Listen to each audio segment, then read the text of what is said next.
guys, welcome back again to my channel. So today is a busy day in my life as a food vendor. I'm making different dishes. First of all, I'm making AFANG soup, goat meat AFANG soup, as you can see. So I am done boiling the meat and I've started making the soup.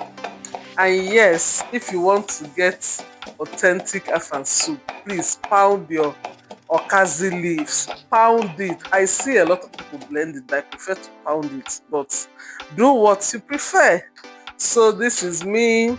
So here I am turning the protein, mixing the ingredients together before I proceed to add the water leaves. I added the water leaves in this because it was much so that it will not be difficult for me to turn. So I'm done adding the water leaves. I would stir it. Guys, tell me, do you like AFANG soup? Before now, I wasn't a very big fan of AFANG soup. I actually preferred vegetable soup.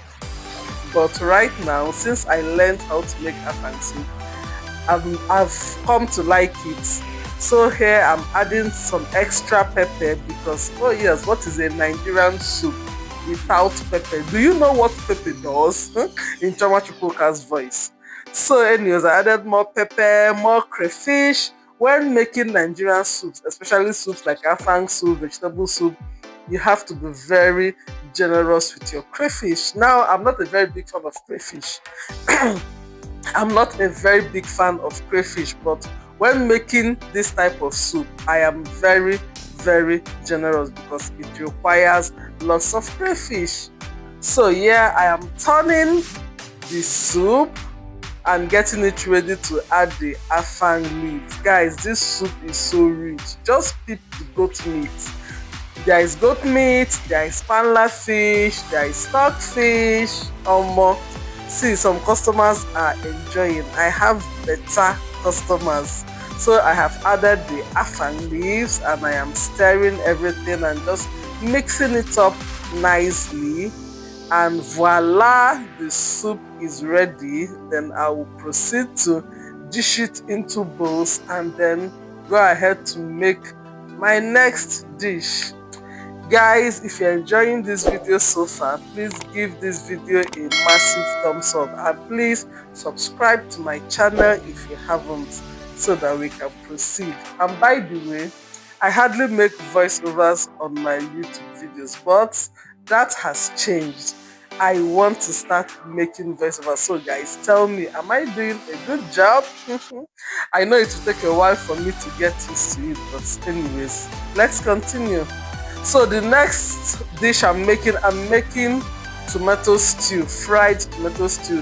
This particular customer wanted the stew to be fried and I'm using goat meat as well.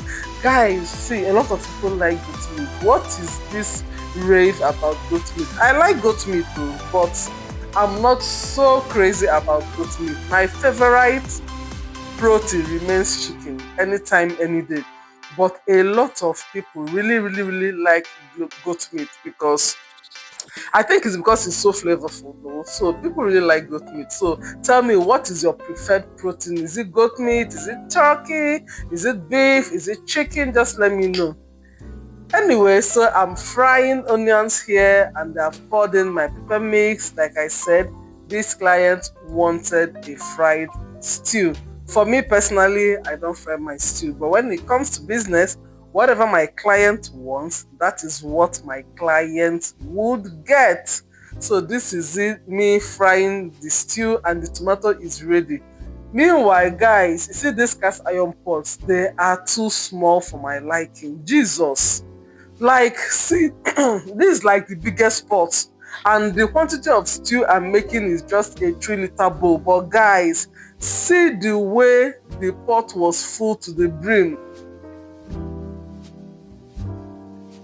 This pot are small. In fact, when I was making this stew, I was a bit upset because it was just splashing. See, my cooker was so messy. See, these pots are just for content purposes. So, like, because for me that really cook large quantity of food, this pot is a no-no. I cannot use this pot to cook a meaningful quantity of food because they are small.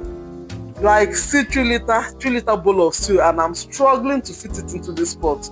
And I really cook in bulk, so this pot will be strictly for content, like when I just want to show you guys how to make something, small small like that.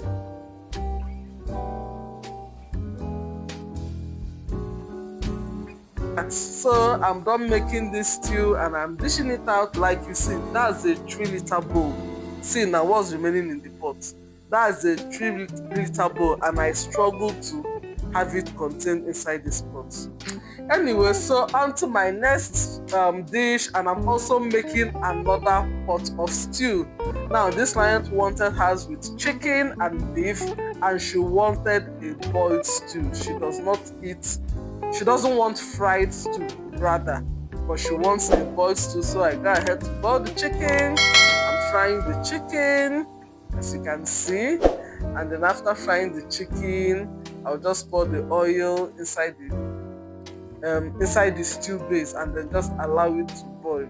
Now for me, this is my preferred way of making stew, because I honestly don't have the patience to fry tomatoes, but that previous one I made, the quantity wasn't much, so that's why it didn't really take time to fry. But when you're making a big portion of stew, it takes so much time for you to fry the tomato, because the tendency of it burning is always very high, and then also you will be forced to use lots of vegetable oil, lots of oil to fry your tomatoes just to get it to fry properly.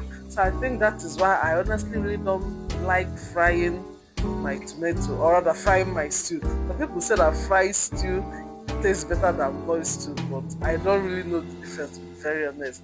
My boiled stew tastes very, very nice. So here I'm done frying the beef, and then I've already put the stew on fire. So what I did here, I lost some of the clip to this video. So what I did here, I poured in my pepper mix, and then I poured in the meat stock, and then I added a little more water, because when I'm making boiled stew, I make it a bit watery so that it can boil properly. So by the time it boils well, it will then thicken. So this is me just pouring in the oil I used to fry the meat inside the stew, and then I will close it. I will allow it to boil very, very well. For boiled stew, you have to allow it boil well.